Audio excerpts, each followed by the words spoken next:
Green arrows all around for the experts, with Haaland triple captain delivering the goods. It's time to look ahead to the experts team reveals for game week 7 and the all-important deal sheet. Help me get this to 1,000 likes and subscribe to the channel. Let's get into it. A huge 71 points for the experts then in game week 6, largely thanks to that Haaland triple captain delivering 2 late goals for 48 points. Semenyo was the only other player to deliver an attacking return, and there was no clean sheets from the defence either, but that score was enough to get us from 2.4 million to 1.3 million in the world. Got away with selling Mo Salah this week. Are you beating the experts? Let me know in the comments. If we have a look at the experts mini league, Mahmoud Al-Zubi also played the triple captainship on Haaland this week. 79 points sees him move to 11k in the world, and a huge 88 points from FPL Tips, the YouTube channel, up from 1.5 million to 300k thanks to Haaland triple captain, and big points from Bowen and Gabriel. Would you make the experts top 10? Let me know exactly where you'd feature. 20% of the experts were keen to roll, but 80% were keen to use free transfers. There was a bit of a question, should we wildcard this week? 40% of the experts think that it was a good idea, but 60% preferring to wait until a later date. So this team just scrapes through. Could be a different situation come game week 8 though, and you'll be pleased to see that Florian Wirtz, after 6 successive blanks, is finally at the top of the sell list. How he's clung on this long, I don't know. Probably because there's been bigger issues in the squad and more players that we needed to capitalise on elsewhere. He only hung on last week because Watkins and Salah were the cash cows to bring in Haaland. 20% looking to sell João Pedro, Sanchez and Neco Williams as well. Chelsea clean sheet potential looks low, as does Nottingham Forest, and João Pedro, his form is just not there at the minute either. In terms of the transfers in then, well, it's no surprise to see Arsenal assets dominating here given their fixture swing. Saka getting 60% of the votes for the direct upgrade from Wirtz. There's also 20% of the vote going to Gabriel and David Raya as well. I think some solid options there from the Arsenal attack and the defence. Remember, they've kept a lot of clean sheets this season. They've only conceded 3 goals in 6, 3 clean sheets and just 3 big chances on their goal as well.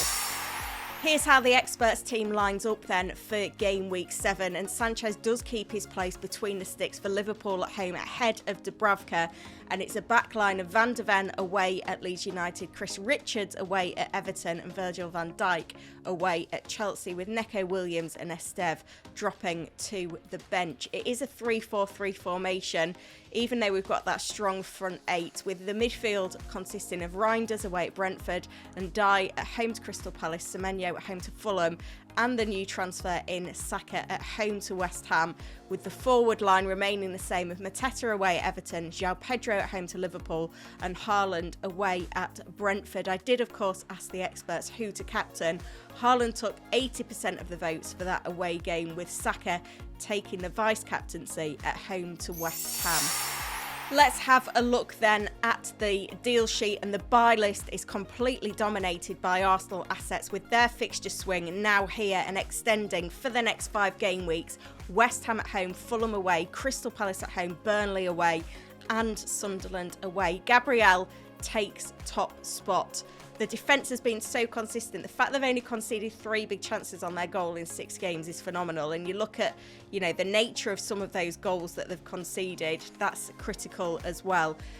Set piece goals tends to be a key route for Arsenal. We saw that against Newcastle, and Gabriel, more often than not, gets his head on the end of them. 1 goal already this season. He's scored a minimum of 3 goals in his last 4 seasons at Arsenal. He's also triggered defensive contribution points twice this season as well. The routes to points for him are plentiful, and while we may see rotation in the Arsenal fullbacks, he is the best route into that Arsenal back line. Gyökeres is in second place on the buy list ahead of Saka. He looks like the best attacking player to own from Arsenal right now. I know it's been a disappointing start to the season for him, but 3 goals in 6 is not bad. Leeds at home, Nottingham Forest at home with the fixtures he's scored in. You look at some of the upcoming games they've got, West Ham at home for instance. The games he's blanked in have been tough. United away, Liverpool away, City at home, Newcastle away. This easy opposition, it could spring into life. We expect him to be on penalties as well. When Arsenal won the penalty against Newcastle, it was Saka that had the ball, but we tend to see typically Arsenal have one player guarding the ball and then they hand it over to the player to take the penalty late on, and that does diminish Saka's appeal in comparison to Gyökeres. But you may be in a position like the experts where the route to Saka is a lot easier than the route to Gyökeres, and that is absolutely fine if you've got a Wirtz problem in there as well. Saka is still the star man in this Arsenal attack, but his set piece responsibility is diminishing. We're seeing Declan Rice taking a lot of corners and free kicks, so if you can get to Gyökeres more easily, do that. But yeah, this week is the week to buy Arsenal assets regardless. Remaining on the monitor list then is Liverpool's Alexander Isak. We saw him again as a substitute in the Champions League in midweek away at Galatasaray. A disappointing performance from the side all round. We did see Ekitike pick up a little bit of a knock in that game though, which could mean another Premier League start for Isak. But again, it doesn't feel like you can fully invest until you see him fit, scoring, firing. He did get a lot of minutes in his fixture in game week 6, which came as a bit of a surprise, but again, Ekitike suspended meant that Slot had little choice but to give him 83 minutes in that one. Doesn't feel like we need a Liverpool attacker though, with Chelsea away, Manchester United at home and Brentford away in the next 3 game weeks. Also on the monitor list is Thiago. Obviously with him, he feels like a player that could spring into life. The fixtures are hard to call though. City at home, West Ham away, followed by Liverpool at home and then Crystal Palace away. But he's got 4 goals so far this season. It's that classic case of form versus fixtures, and with the fixtures right now for Brentford, it doesn't feel like he's an immediate buy, but he is a player worth monitoring. Another player worth monitoring is West Ham's Jarrod Bowen, who scored 3 goals in his last 4 games. Arsenal away this week doesn't feel like the entry point, but beyond that, Brentford at home, Leeds away, Newcastle at home. Could we see a bit of a new manager bounce for West Ham? How are they actually going to set up, game to game? Is that going to help Bowen? Remember, he's being classified as a forward this season. It's something that we need to think about. But yeah, keep an eye on him. On the sell list, quite a few Liverpool players. Florian Wirtz has been on the sell list for 3 or 4 weeks. He's finally gone from the experts team. 6 successive blanks is just not good enough. He was benched for one of those games as well. Liverpool have now lost 2 on the bounce in all competitions as well, which is a little bit of a concern. With Chelsea away and Manchester United at home up next, we've just not seen enough from Wirtz. He's not dominating the set pieces like we need him to either. Also on the sell list, a player I'm planning to sell in my team this week is Nottingham Forest Chris Wood.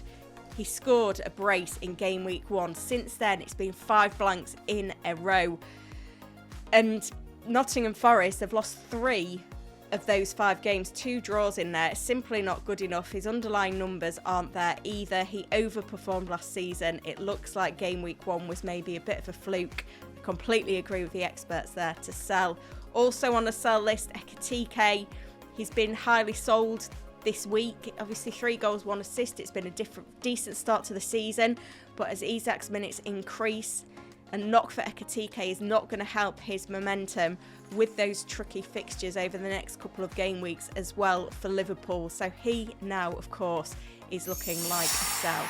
Let me know in the comments your dilemmas then for game week 7, and I'll see what the experts have got to say. Give this one a like. Let's get it up to 1,000 likes. Subscribe to the channel as well. Really close to 41,000 subscribers. Thank you for watching.